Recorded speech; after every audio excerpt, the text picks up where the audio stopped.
Santiago tenía solo 5 años, pero en su mirada cargaba un peso que ningún niño debería conocer. Era el tipo de mirada que atravesaba paredes, que parecía buscar, en cada rincón, el camino de regreso a un lugar donde todo todavía tenía sentido. Vivía con su madre, Laura, en un pequeño departamento en el barrio de Altavista, una zona perdida entre lo urbano y lo que la ciudad prefería olvidar. Su rutina era simple: escuela por la mañana, almuerzo en casa, dibujos animados en la televisión mientras esperaba, con ansiedad contenida, que su madre regresara del supermercado donde trabajaba como cajera. El tiempo pasaba con la lentitud de los días sin sorpresas. Hasta que una tarde nublada, de esas que pesan en el pecho sin explicación, lo cambió todo. Santiago regresaba de la escuela arrastrando una mochila que parecía más grande que él.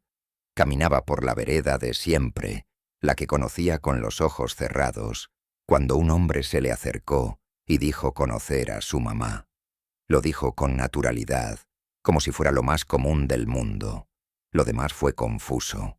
Una mano que intenta sujetarlo, una carrera torpe, gritos que no llegaron a ser gritos, y luego, silencio. Desde ese día, Santiago no volvió a hablar. No una palabra, no un murmullo, nada. En el hospital los médicos lo etiquetaron con algo llamado mutismo selectivo, pero para Laura fue como si su hijo se hubiera ido a vivir dentro de sí mismo. Estaba ahí, la escuchaba, la miraba, pero era como si estuviera muy lejos, detrás de un vidrio grueso, difícil de romper. El tiempo dejó de ser el mismo. Las tardes se volvieron densas, las noches eternas. Laura intentó de todo: médicos, especialistas, juegos, abrazos. Nada atravesaba ese silencio espeso, hasta que apareció Bruno. Bruno era un pastor alemán de pelaje oscuro y mirada sabia, un perro retirado de la policía, entrenado para misiones de rescate, rastreo y protección. Ahora trabajaba como perro de apoyo emocional. Y cuando entró en la vida de Santiago, algo se movió. El niño no dijo nada, pero lo miró, lo tocó. Le apoyó la mano en el hocico con una delicadeza que no había tenido con nada ni nadie desde aquel día. Esa tarde, Santiago sonrió. Una sonrisa chiquita, apenas un gesto, pero tan clara como un grito de esperanza. Desde entonces, Bruno no se separó más de él. Santiago empezó a dormir mejor. Se animó a salir de su habitación, a jugar. No hablaba, no aún, pero algo en él estaba regresando, como si ese perro pudiera escuchar lo que nadie más podía, como si, en el silencio compartido entre los dos, hubiera un idioma secreto, un idioma que solo entiende quien ha estado muy roto por dentro. Laura lo veía, sin atreverse a decir nada. Temía que un movimiento en falso hiciera desaparecer ese pequeño milagro. Pero sabía que algo había cambiado.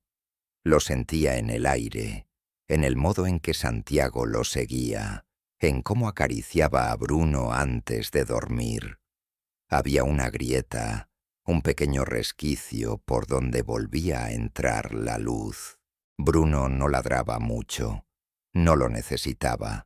Tenía esa forma tranquila de estar, como si supiera exactamente dónde poner su cuerpo para que Santiago no se sintiera solo. Se acostaba cerca, sin invadir. Se movía despacio, con una paciencia que no parecía de este mundo. Cuando Santiago tenía pesadillas, Bruno se despertaba antes que nadie, caminaba hasta su cama y se tumbaba a su lado. Nadie le enseñó eso. Lo hacía porque lo entendía. Laura comenzó a notar cosas pequeñas, pero que para una madre eran gigantes. Santiago empezaba a mover los labios, como si ensayara palabras que aún no se animaban a salir. A veces, parecía querer contarle algo al perro. Se inclinaba hacia él, con la frente pegada a su cuello, y se quedaba ahí, en silencio, pero distinto. Un silencio lleno, no vacío. Una tarde, mientras Laura preparaba la cena, Santiago entró a la cocina con un papel en la mano. Era un dibujo, él y Bruno, bajo un árbol, ambos sonriendo. En la parte de abajo había garabatos que todavía no eran letras, pero lo intentaban. Laura no preguntó nada, solo lo abrazó, despacio, como si el aire mismo se pudiera romper. La terapeuta que los acompañaba empezó a hablar de canalización emocional, que el niño no necesitaba hablar, porque ya se estaba expresando, que Bruno era más que un perro, era un puente, un lugar seguro, el único lugar donde Santiago podía soltar de a poco aquello que había quedado atrapado el día del intento de secuestro. El vínculo se fue volviendo más evidente con el paso de los días. Cuando Santiago salía, solo lo hacía si Bruno iba con él. En el parque no jugaba con otros chicos, pero corría con el perro, reía con él. Y cada vez que alguien se le acercaba, Santiago daba un paso atrás, pero Bruno se adelantaba, como una barrera suave pero firme. No se mostraba agresivo, solo presente, y eso bastaba para que Santiago se sintiera a salvo. En las sesiones de terapia, el niño empezó a usar gestos más definidos. Dibujaba escenas que parecían sueños, pero que la psicóloga leía como recuerdos transformados. Bruno aparecía en todos, como si fuera parte del alma del niño. En algunos era un héroe, en otros un guardián. Siempre una presencia luminosa. Laura ya no lloraba en silencio por las noches. Ahora miraba dormir a su hijo con un leve temblor de esperanza en el pecho. El silencio seguía ahí, pero ya no era oscuro. Ya no era un muro. Era una pausa que anunciaba que, tal vez, las palabras solo estaban tomando impulso, y que Bruno, con su fidelidad silenciosa, estaba guiando el camino de regreso. La carta del juzgado llegó una mañana fría, doblada con pulcritud dentro de un sobre sin emociones. Laura la leyó varias veces sin entender cómo podía ser real. Citaban a Santiago como testigo. La fiscalía estaba desesperada. El único que había estado presente aquella tarde era él. Y aunque no hubiese pronunciado una palabra desde entonces, seguía siendo el único testigo directo que podía vincular al sospechoso, Damián Rivas, con el intento de secuestro. Los psicólogos protestaron. Laura también. Pero la ley tenía sus caminos, y en este caso, la única forma de avanzar era presentando al niño en la sala. Fue entonces cuando la terapeuta sugirió algo impensado: llevar a Bruno con él. Hubo que presentar informes, justificar con peritajes, demostrar que Bruno no era una simple mascota, sino un sostén emocional vital para Santiago. Tras muchas idas y vueltas, el juez accedió. Sería una excepción. El niño podría comparecer con el perro. El día de la audiencia, Santiago llegó tomado de la correa con ambas manos.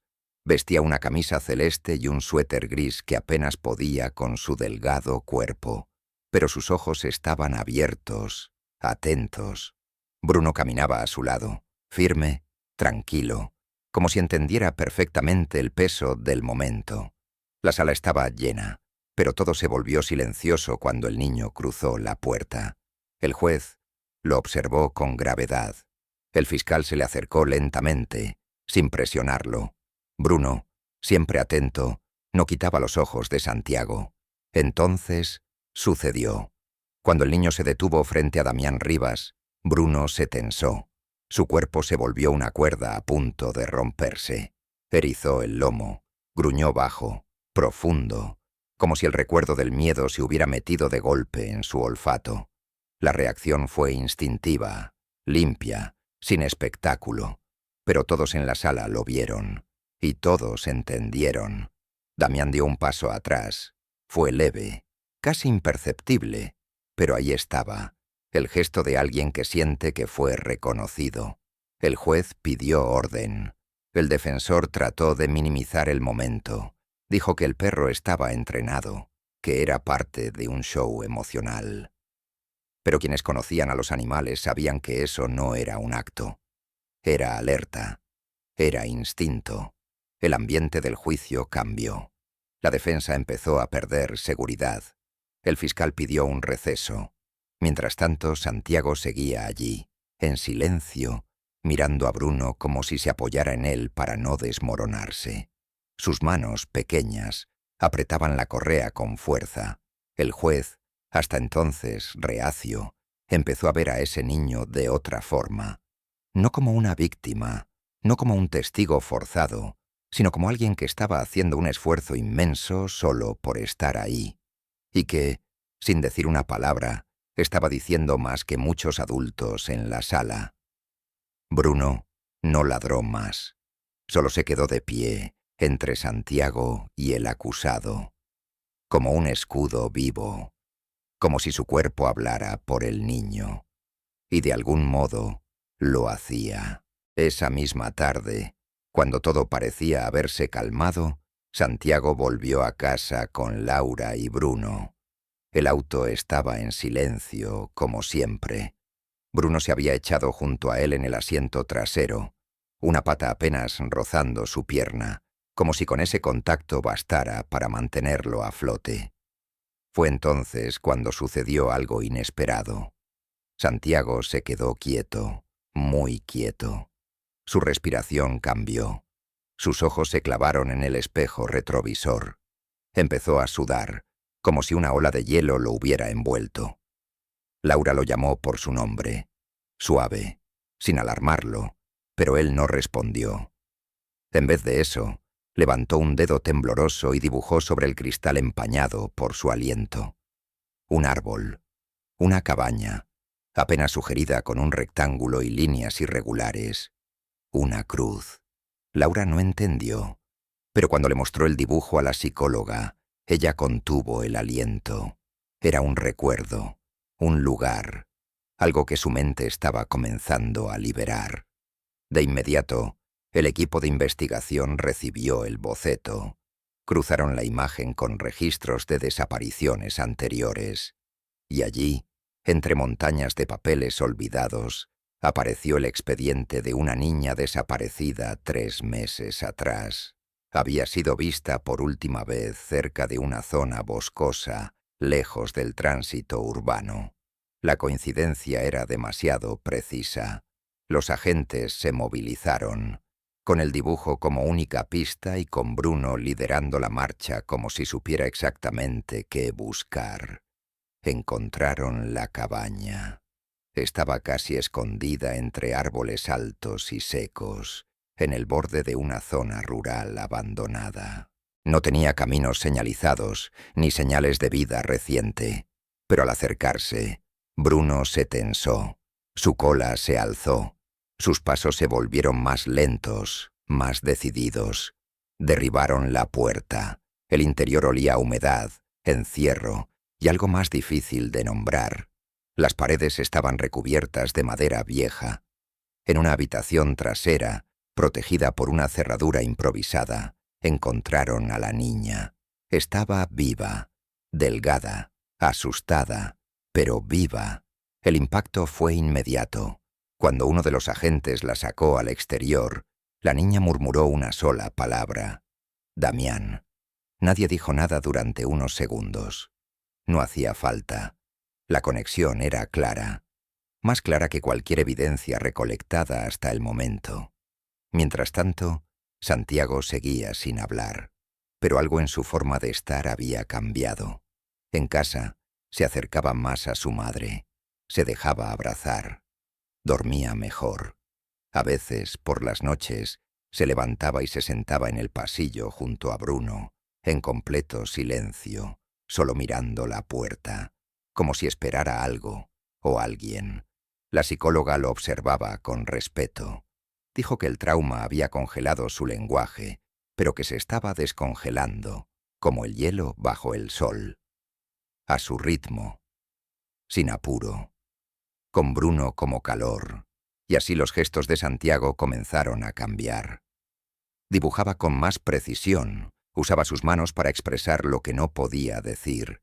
En una de las sesiones, le mostraron varias imágenes. Al ver una foto de Damián, el acusado, Santiago la señaló con fuerza, 2 veces. Luego miró a Bruno y le acarició el cuello. No dijo nada, pero no hacía falta. Todo su cuerpo hablaba por él, y el mundo, por primera vez, comenzó a escucharlo de verdad. Las audiencias siguientes fueron más intensas. La presencia de Santiago se volvió constante, no porque fuera necesaria en cada sesión, sino porque él quería estar ahí, siempre acompañado de Bruno, por supuesto, que entraba junto a él como una sombra amable, una presencia sólida en medio del caos. El tribunal ya no lo veía como un niño frágil, sino como una pieza fundamental del rompecabezas. Y a Bruno no lo veían como un animal, sino como algo más complejo, un testigo que no hablaba, pero que leía el miedo en el aire como si fuera un idioma. El día en que el fiscal presentó las pruebas extraídas de la cabaña, con las coincidencias entre los registros telefónicos de Damián Rivas y la zona rural, donde fue encontrada la niña, el ambiente se volvió denso. Santiago estaba allí, en silencio, dibujando sobre una hoja mientras escuchaba, y Bruno, como si lo sintiera antes que nadie, se levantó. Fue un movimiento lento, medido, erizó el lomo, las orejas tiesas hacia adelante. Luego, sin previo aviso, soltó un ladrido seco, solo uno, pero tan firme que cortó el aire como una cuchilla. Damián se encogió, se llevó las manos al rostro, murmuró algo que nadie alcanzó a oír, y luego bajó la mirada. El juez pidió silencio. El defensor intentó disimular el momento, pero no pudo. La imagen ya estaba grabada en todos los presentes. El perro reaccionando justo cuando se mencionaba el momento clave del caso, como si algo invisible se hubiera activado. A partir de ahí, el acusado empezó a desmoronarse. Llegaba a cada sesión con más signos de nerviosismo. Se mordía los labios, no lograba mirar a Santiago ni a Bruno. Jugaba con las mangas de su camisa, sudaba aunque el aire estuviera frío. La defensa insistía en que todo era una manipulación emocional, un teatro. Pero el jurado ya no parecía convencido. Y entonces ocurrió lo que nadie esperaba. Durante la declaración de un perito que explicaba cómo se triangulaban las llamadas que ubicaban el teléfono de Damián cerca de la cabaña, el acusado explotó. Se levantó de golpe, interrumpió la audiencia y gritó: «Todo esto es un montaje. Ese perro está entrenado para hacerme quedar mal». El tribunal se quedó helado. Laura tomó la mano de su hijo, que no se movió. Santiago miró fijamente a Damián, sin miedo esta vez, solo con esa calma extraña que había aprendido a tener. Y entonces, por primera vez en mucho tiempo, sus ojos no se llenaron de terror. Se llenaron de algo distinto, comprensión, como si algo, dentro de él, hiciera clic. Como si ese estallido de furia frente a todos fuera el eco exacto de aquel día nublado, cuando todo cambió. Bruno se acercó más al niño y se tumbó a su lado. El juez pidió orden. Seguridad retiró al acusado, que seguía murmurando cosas que nadie entendía. Pero lo esencial ya había ocurrido. Damián había mostrado su verdadero rostro, y eso no podía borrarse. Santiago no lloró. Solo se inclinó hacia Bruno, lo abrazó fuerte y apoyó la cabeza en su cuello. Cerró los ojos. Laura lo miró con un nudo en la garganta. Por primera vez, su hijo parecía descansar. No por fuera, por dentro. En los días siguientes, la defensa intentó negociar, pero ya era tarde. La fiscalía tenía todo lo que necesitaba: las pruebas, el testimonio de la niña y el lenguaje invisible que un perro había sido capaz de traducir con su presencia. Y entonces llegó ese pequeño milagro. Después de otra audiencia, mientras salían del tribunal, Santiago se detuvo. Miró a Bruno, se inclinó, y en voz muy baja, tan baja que solo su madre alcanzó a oírlo, dijo: «Gracias, Bruno». 2 palabras, 2 sílabas que rompieron un muro entero. Laura se llevó una mano a la boca. No pudo hablar, solo lo abrazó, suave, como si ese momento fuera una burbuja de cristal. Bruno giró las orejas, alzó la mirada y lamió la mano del niño. El silencio se había roto, y aunque aún quedaba mucho por reconstruir, algo en ese instante selló una verdad más fuerte que cualquier sentencia. Santiago estaba volviendo. Y no lo hacía solo. El último día del juicio llegó con un aire distinto. Había algo en el ambiente, una calma tensa, como si todos supieran que esa jornada marcaría un cierre. La sala del tribunal estaba llena. Periodistas, funcionarios, curiosos. Todos querían ver cómo terminaba la historia que había comenzado con un niño en silencio y un perro que gruñó en el momento exacto. Santiago entró como siempre, de la mano de Laura y con Bruno caminando a su lado, pero esta vez no caminaba con miedo. Sus pasos eran firmes, su espalda más erguida. Ya no esquivaba las miradas, y aunque seguía sin hablar, había algo en su presencia que decía: «Estoy aquí». El juez leyó el veredicto. Culpable. Damián Rivas bajó la cabeza y no la volvió a levantar. El juego había terminado. Laura apretó con fuerza la mano de su hijo, pero no dijo nada. Santiago tampoco. Solo giró el rostro hacia Bruno, lo miró con esos ojos grandes y antiguos y susurró una vez más: «Gracias, Bruno». Fue apenas un murmullo, pero esta vez lo escuchó más de una persona. La madre lo escuchó, el juez también, y algunos miembros del jurado giraron sutilmente sus cabezas. Bruno alzó las orejas, como siempre que entendía que algo importante había sucedido. Luego se recostó en el suelo, en calma. La calma de quien sabe que ha cumplido su misión. En las semanas siguientes, la vida empezó a tomar otros contornos. Santiago no hablaba con fluidez aún, pero ya no evitaba el sonido. De vez en cuando decía palabras sueltas. A veces las repetía con su madre, en la cocina, mientras preparaban el desayuno. A veces se atragantaba con los sonidos, o se rendía a la mitad, pero ya no se escondía del intento, y eso lo cambiaba todo. En las sesiones de terapia, usaba tarjetas con palabras dibujadas por él. También inventaba sus propias formas de expresarse, dibujos, gestos, pequeñas secuencias de movimientos que Bruno parecía entender antes que nadie. El perro seguía ahí, siempre, ahora más viejo, con canas alrededor de los ojos, pero con la misma mirada firme. Ya no necesitaba hacer mucho, solo estar, y eso era más que suficiente. La historia se volvió conocida, pero no como un espectáculo morboso, sino como un susurro que se colaba en corazones ajenos. Personas de todo el mundo enviaban cartas, juguetes, dibujos, y más importante, esperanza. La madre de Santiago fue invitada a charlas, a encuentros sobre trauma infantil. Siempre llevaba consigo una foto, Santiago y Bruno en el parque, sentados en un banco, sonriendo con la misma serenidad de quienes han atravesado la tormenta y todavía están de pie.